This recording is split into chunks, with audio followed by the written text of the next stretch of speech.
apparent forever wars.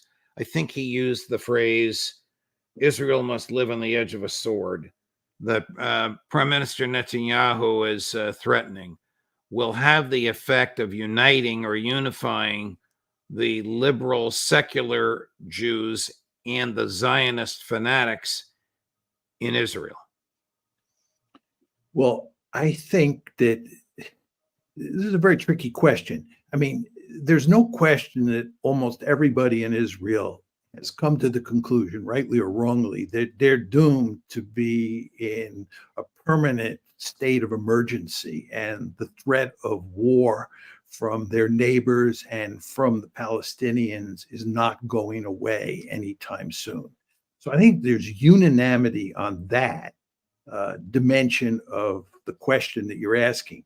Nevertheless, there are significant disagreements inside of Israel on how to deal with that threat environment. And you see it today with regard to the question of a ceasefire in Gaza. There are just lots of people who believe that the Israelis should accept a ceasefire. And of course, Prime Minister Netanyahu disagrees with that, at least so far. So there are, real differences in that regard. The same thing is true with regard to Gaza. There are a lot of Israelis who tend to be in the center who do not want to remain in Gaza. They think that it's a hornet's nest and Israel should get out.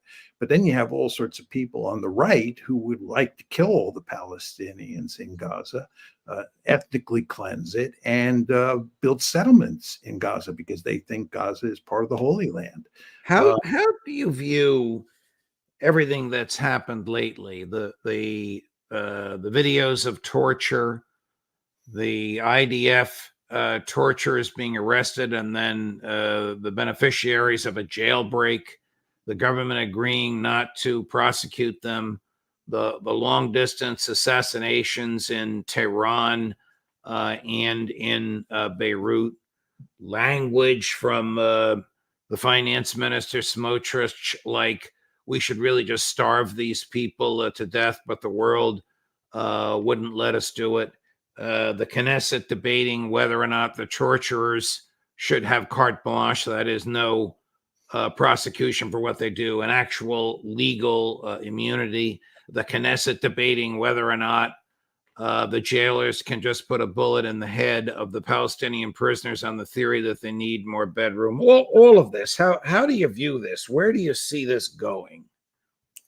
Well, I think you have to separate what's going on inside Israel from how Israel deals with its external environment.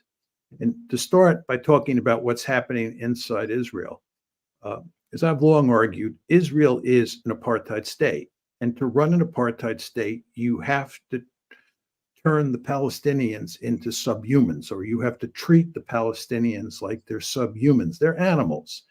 And when you run an apartheid state, you end up brutalizing in the most horrible ways the victims, the second class or third class people who live in your society.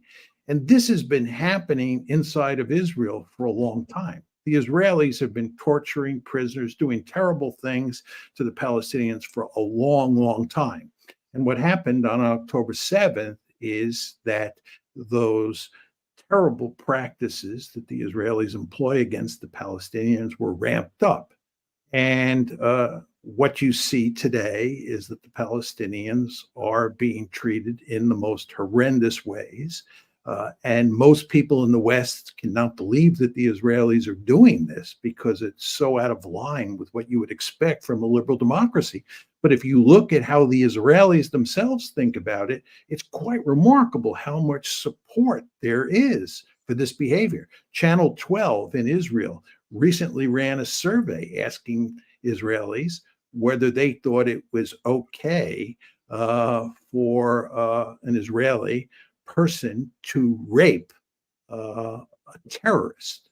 Okay, is it okay for an Israeli to rape a terrorist? 47% of Israelis, according to Channel 12 in Israel, 47% of Israelis said it's okay, and 42% said it's not okay. What does this say about Israeli society? This is horrible. But that's what you're dealing with. And by the way, there's a new report out from B'Tselem, the Israeli human rights group, called Welcome to Hell, which lays out in deep detail what has been happening in Israeli prisons to Palestinians since October 7th. And that report, by the way, makes it clear that what has been happening since October 7th may be an ramped up version of what was happening before October 7th, but never lose sight of the fact that those prisoners were being treated in the most brutal ways before October 7th as well.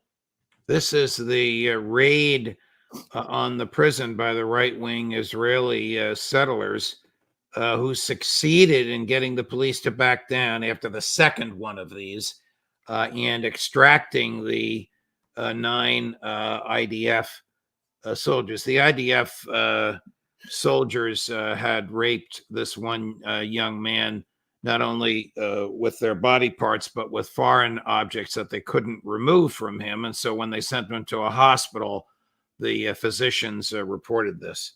None of those 9 rapists and torturers will be prosecuted. All have been extricated from jail and the charges dropped.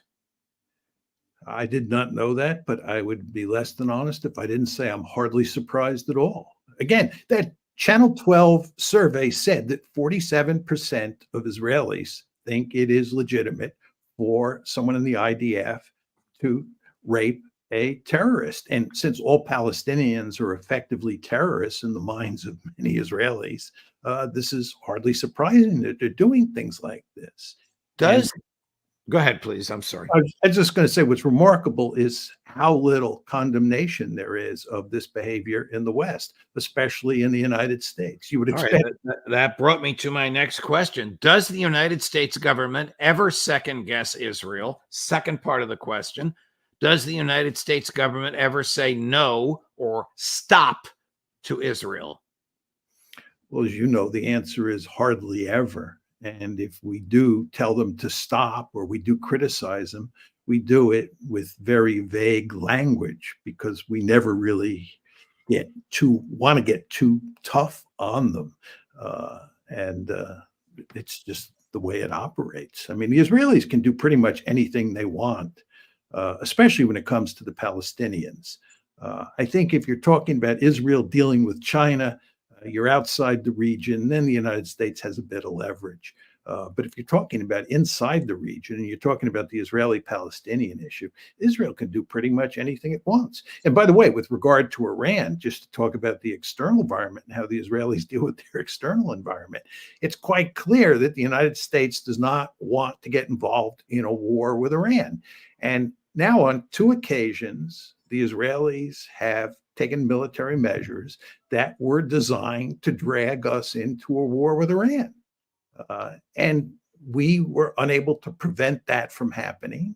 And once it did happen, once, the attack on April 1st took place, you remember that's when they hit the Iranian embassy in Damascus. And then on July 31st, when they took out Ismail Haniyeh in Tehran, in both of those cases, we did not condemn Israel for what they did.